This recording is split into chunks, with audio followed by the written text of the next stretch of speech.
All Things Motoring International is owned and brought to you by SA's most trusted online vehicle platform, CHANGECARS. Our name says it all, whether you're looking to sell, need advice, need finance, or need insurance. CHANGECARS has you covered.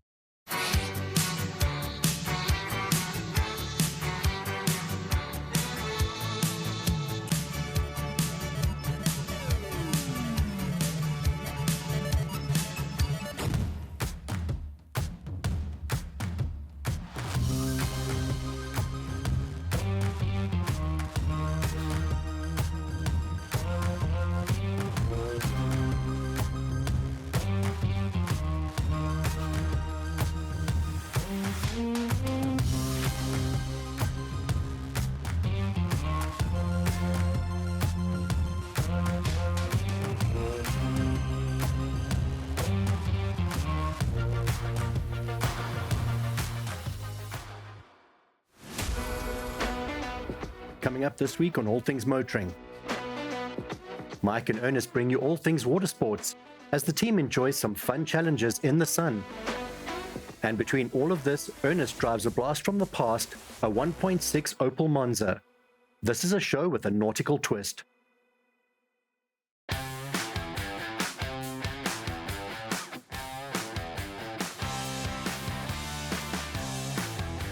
Last time we shot together, we were in Cape Town, and Ernest definitely had home ground advantage. I said he was on home soil. So today we're at Hartbeespoort Dam, my part of the world. He can't claim we're on home soil this because isn't soil, mate. That's exactly it. And have you noticed, he's not comfortable on water. I'm controlling this. Today is going to be the most incredible day. We've got a lot of fans and friends out here. We're going to be on the water. We're going to show you boat safety. We're going to show you how to have fun on the boat, fun on the tubes, all stuff that you've never done. Yeah, the tube thing I've done once or twice, something like this I've never been in or on. So today is going to be one of those days of learning and excitement and fun in the sun. In theory, and a little bit of being scared. But the being scared part is what boating is all about. No, jokes aside, if there's one thing that I want to say about boating, it's one of the safest sports. As long as you obey the rules, your life jacket, doing the right speed at all times, not drinking on water. I heard an incredible saying today, and I'm not going to coin it because I heard it. If there's a throttle, then there's no bottle. And that's our motto, and we stick to it.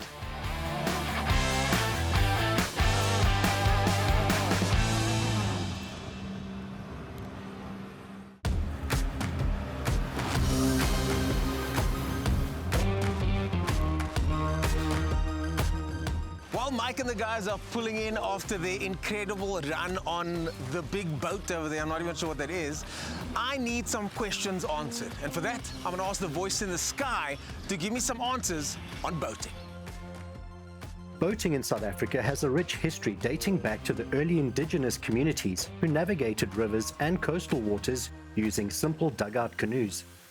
During the colonial era, European explorers and traders established key ports such as Cape Town and Durban, fostering a maritime trade and naval activity. By the 19th and 20th century, boating evolved from commercial and military necessity into popular recreational activity, with yacht clubs forming along the coastline and major inland waterways like the Vaal and the Knysna lagoons.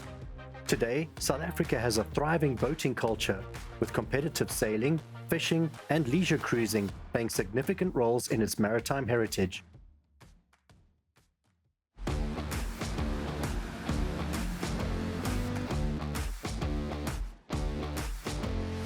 So I'm standing with the gents over here. Gentlemen, we are about to go on the tubes. Now, I've heard the tubes can be pretty terrifying. Jaden, let's start with you. You seem to be the most familiar with this type of thing. What can we expect with tubes?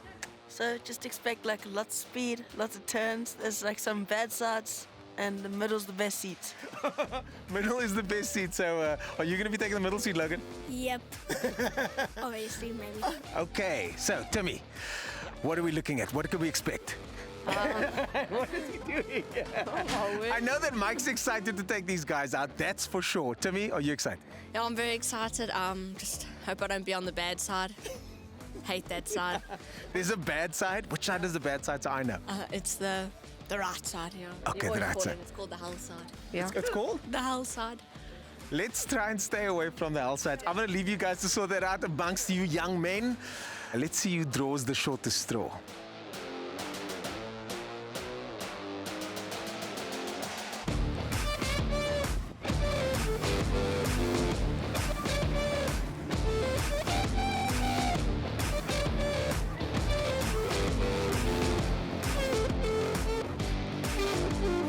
Gentlemen, we just came off the boat together as a team. Okay, I was in the front. I was all comfy on the couch there. But you guys were flying around in the back. Let's start with you, JD. Was that as exciting as it looked? It was, but just couldn't get us off.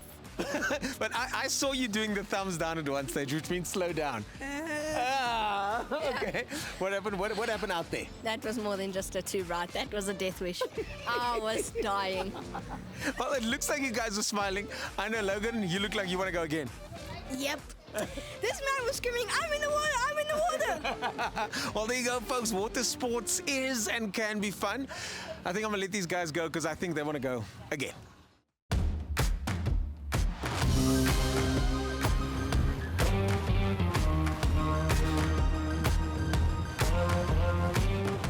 Ernest had been avoiding water all day, claiming to be busy producing. But soon it was time to saddle up for a ride on the tube.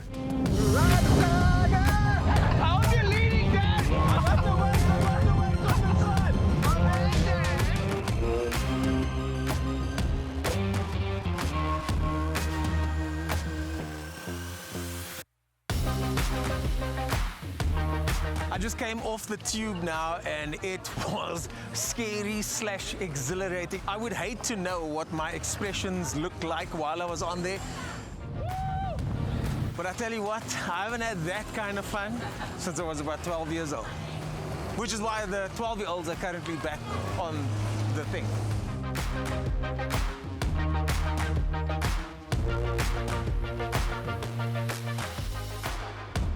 Coming up after the break, Ernest is back with a retro review, this time the iconic Opel Monza.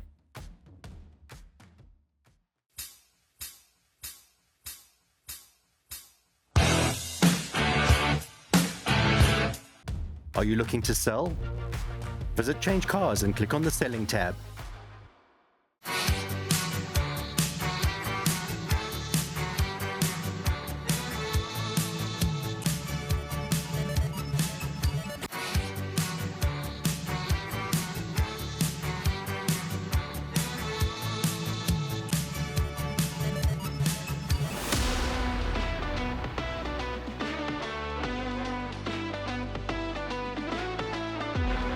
I'm back with another retro review, and this time I'm sitting on the car that Michael's just added to the All Things Motoring collection. It's a car that I can relate to growing up with the Opel T car. Ladies and gentlemen, meet the Opel Monza. There were so many nuances to this series of cars, and this over here is the facelifted T car. And you can see that by the smaller grille up front. It also has the clear lenses on the side, which meant that this is a bit more modern.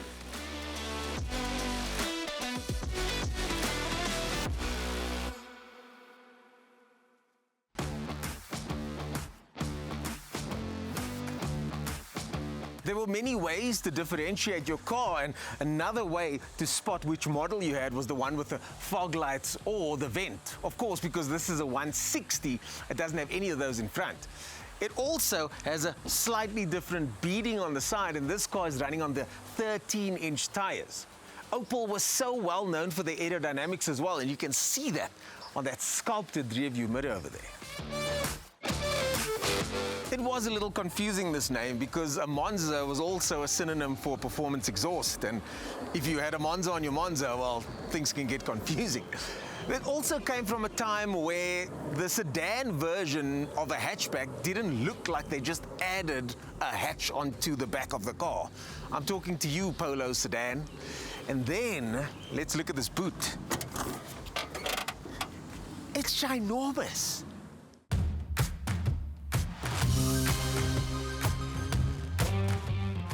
Where modern cars have fake roof rails, as they call them, this one has a proper roof rail system, which I think has been closed since 1990 when this car came out.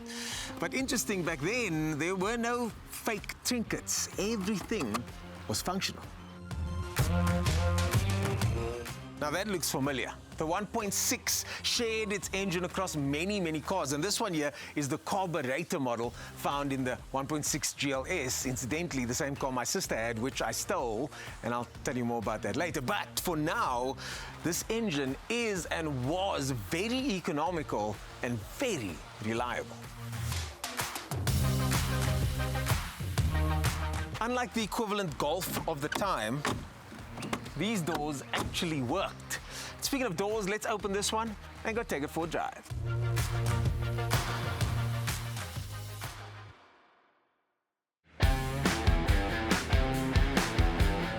Now we're in a car that I know a lot about. So much that I've forgotten that it doesn't have height adjustable steering. Of course you don't get power steering in a year, and of course you don't get air conditioning, but you do get a car that was the choice of champions back in the day. And when I'm talking about champions, I'm talking about every single form of motorsport in South Africa, because Opel was so involved that it was easy to race on Sunday and sell on Monday. Don't you just love when everything in a car feels familiar? The gearbox, the selector when you want to put the car in reverse. You remember you had to squeeze the gear lever to get this car into reverse. Then there's the steering. This is the more modern version of the steering that came in the later models. The dashboard, so ergonomic, so simple. Temperature, fuel, revs, speedo, everything you need directly in front of you, and everything falls to hand as well. This one's still got a Sanyo head unit. I'm not sure if it came with this, but it looks pretty period correct. And then it's got these heater, very basic heating and cooling system. And as with my sister's car, it also doesn't want to stay in position, a common fault with these cars at the time.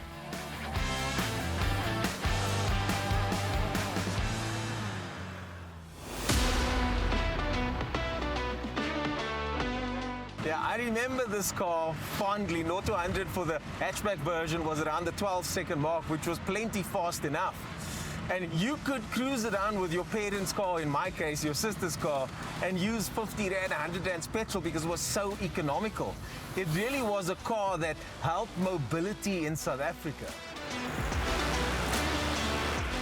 The interior in this car is all cloth, including the door. There's a little bit of leather over here, but I'm not sure if that's actually real though. And the dash is also leather.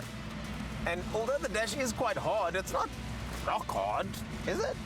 No, it's not bad. This specific car is incredibly clean and neat inside, and it just shows that if you just want to get mobile and you've got 30, 40, 50, 70,000 Rand to spend, there might be a car like this in your future. You don't have to buy a brand new car. You just got to buy something like this that's in a good condition. And like Mike has done with the collection, this kind of car would be in 20 years' time an unbelievable throwback to a time gone by. So also, if you're just looking for a future classic, something like this might not be a bad idea.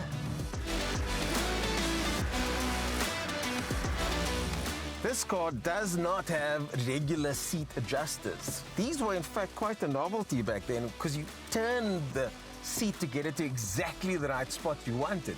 Whereas most worked with the ratchet system, this one allowed you to find the perfect seating position.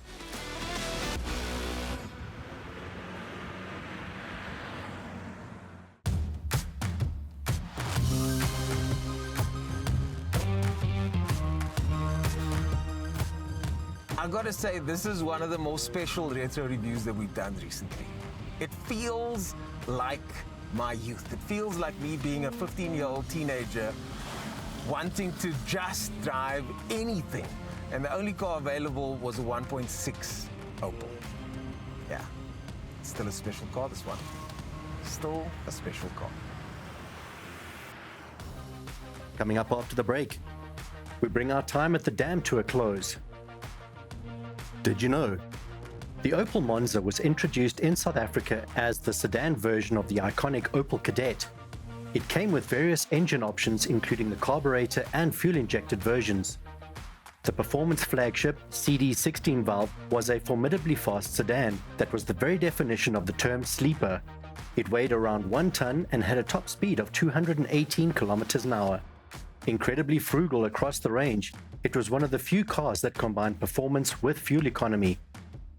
In the history books, the Monza largely fell victim to being in the shadow of the Cadet, but those that know its potential remember it fondly. Looking for finance and insurance? Visit Change Cars and click on the Financial Products tab.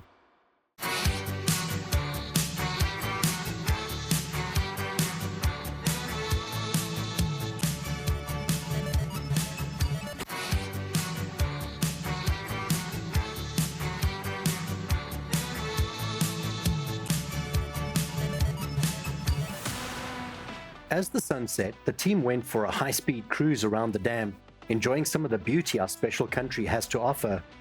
So, Mike, it's with great regret. I think we're going to call it soon because the rain's just started coming. So it's a pity. I was really hoping to see donuts on the jet ski. When you're in Cape Town, you can call the shots. When you're at Hearties, I call the shots. What did you say, donuts? Donuts. What do you know about donuts on a jet ski? I don't know. Is it possible? So a jet ski is not designed to do donuts. Never done one before. Going to try my absolute best. Wish me luck. Okay, let's do it.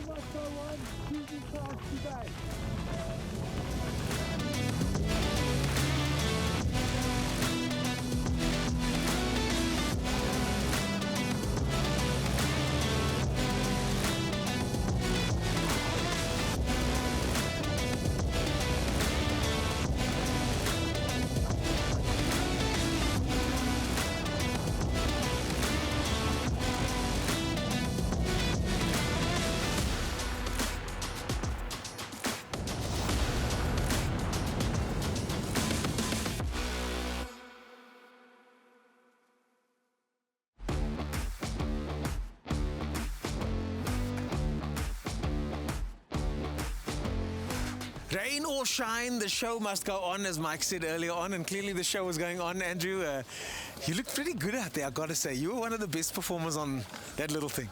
Thanks, Ernest. Yeah, it's a bit like a bucking bronco. Got to hang on tight and hope you make the 8 seconds. But yeah, I managed. 8.5 was pretty good. From your side, you're normally behind the camera, now you're in front of the camera, but you're holding on to the camera as well. How was that, Jace? It was quite hard to hold on. I was better lying down on my tummy. Yeah. Andrew was better on his bum, so I don't know if there's anything in there, but either way, it was a lot of fun. Highly recommend it. It's all smiles here at the dam today. The fun continues, rain or shine. When are you going?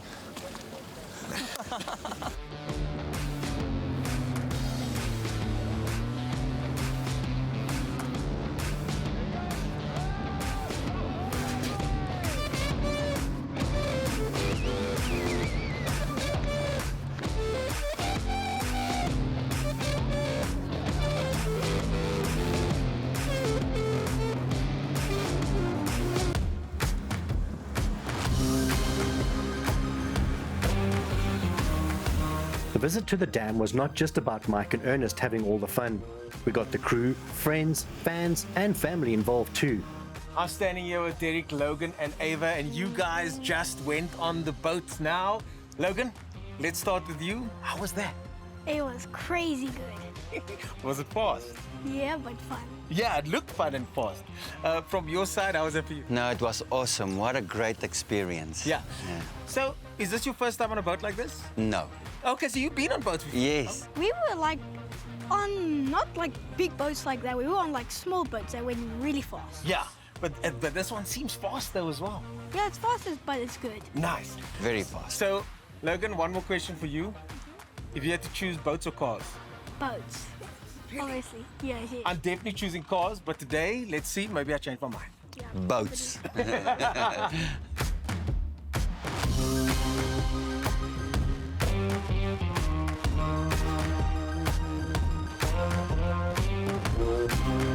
So they say you start off small and then you go big or you go home. It is time to go home. Behind us, 2 incredible boats. What kind of fun have we had on these things today? Unbelievable. And I've always said, you know, I'd like to try new things, but I've been avoiding the water and activities like this for a while. But spending time with this little machine over here was incredible. And then just being towed on the back, I haven't done that since I was 12, Mike, so thanks for that. What a special day at the dam.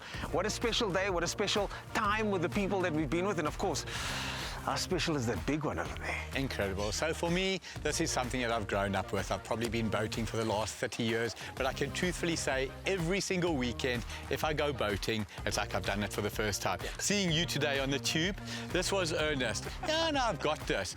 How are you leading, Dad?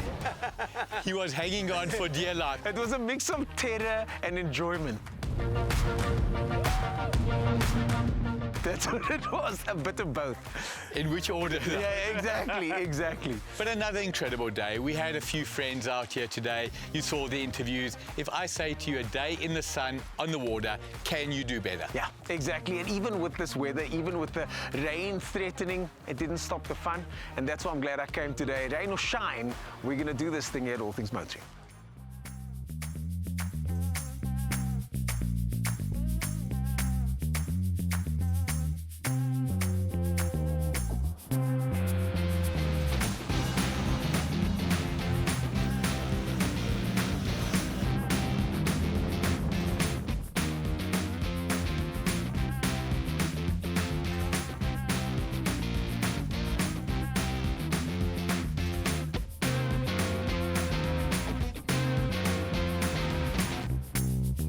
Here is the screen top tip of the week. Tennis ball trick. Use a tennis ball to prevent your hood from slamming down too hard while working on the engine. Before you buy a second-hand car, screen it. It's what smart people do. Coming up next week on All Things Motoring, Ernest attends the St. Helena Formula One Boat Festival up the West Coast. This is a show with splashes and some crashes.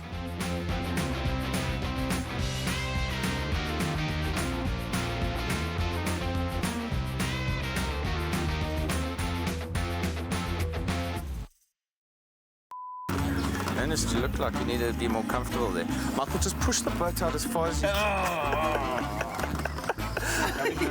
Just start doing that while you're busy talking. Go, Mikey!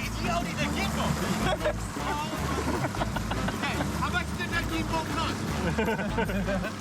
keep Now we're in a car that I know a lot about. So much that I've forgotten that it doesn't have height adjustable steering. Yeah, buddy! Woohoo! Ride the tiger! so now it's your turn. I'll drive. Don't worry, I'm a professional. My sister had a 1.6 GLS just like this one, and I would steal that car every opportunity I got. In fact, once I got grounded for 2 months because I got into a car chase with my parents. Okay, so Timmy, what are we looking at? What could we expect?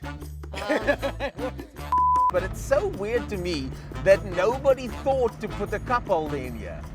What, did everybody just not drink water?